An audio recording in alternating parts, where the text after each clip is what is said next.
So incorporating student voice is something that is critical. It's actually life-changing and world-changing.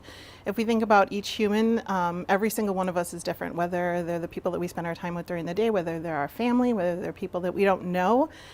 Every single person is unique. And the moment that we take away the opportunity for any one human to not have their voice heard, we are impacting the world, we are impacting our community, and we're impacting our classrooms, and we're impacting that particular student. So that being said, there's nothing more critical than student voice. Why? Because they matter. They have so much inside of them. They're thinking about so many things. They're wondering about the world. They're figuring things out. They're exploring new ways to communicate, new ways to understand. And so much of that is lost in spaces where we have kids listen more than they speak. So we have the opportunity to have kids speak in so many different ways in this district, and that is something that thrills me to no end, because it's not something that's relegated to just the four walls here.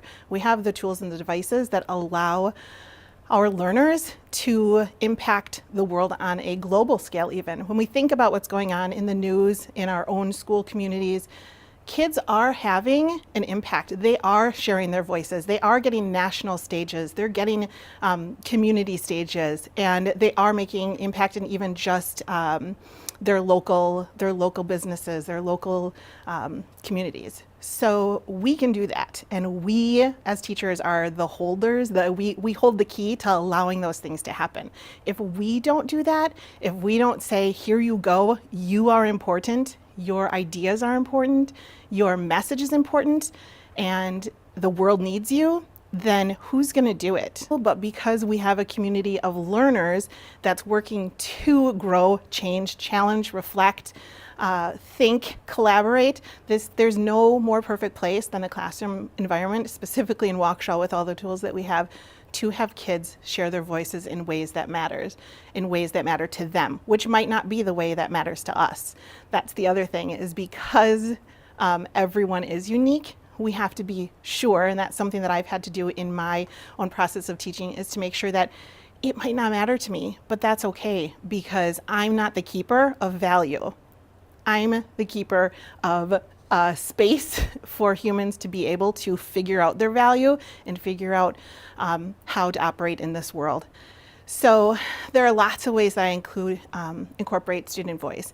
And on the micro level, one of the really important ways that I've loved this year is something so simple, and it's simply a Google Sheet for all of my learners. And each student has a row with their name, and it's a message from me or a question from me. And then underneath that is another row where they share back their responses or their own questions or their ideas back to me.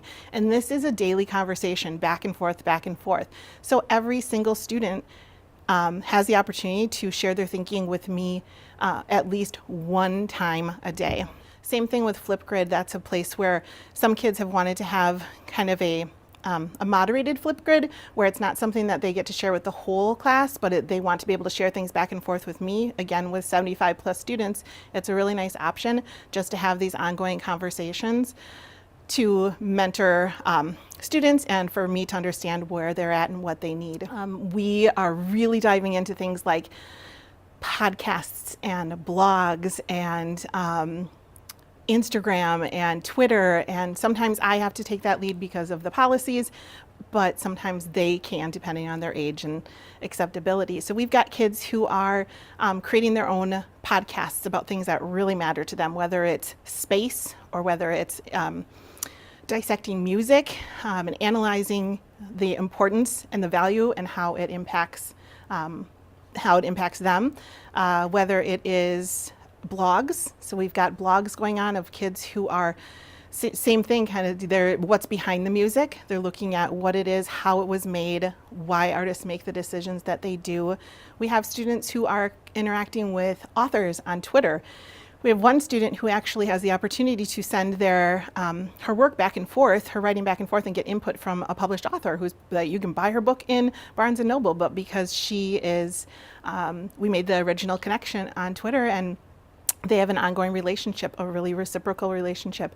This so much so that when the student went to see this author at a book signing, the author had a pre-written card with an envelope to share with the student, and the student knew then that her voice mattered and what she had to offer this author was as important as what the author was offering her.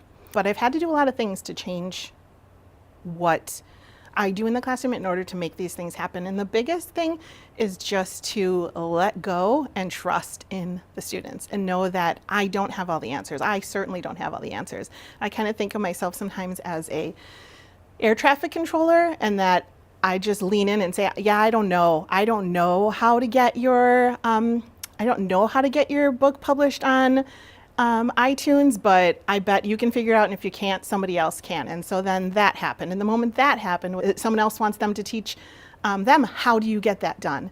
And then it's getting their their podcast published on iTunes. And then all of a sudden I'm pointing to the other students and saying, here, go to this student, find this out from the other one. So it's really kind of an air traffic controller is my job.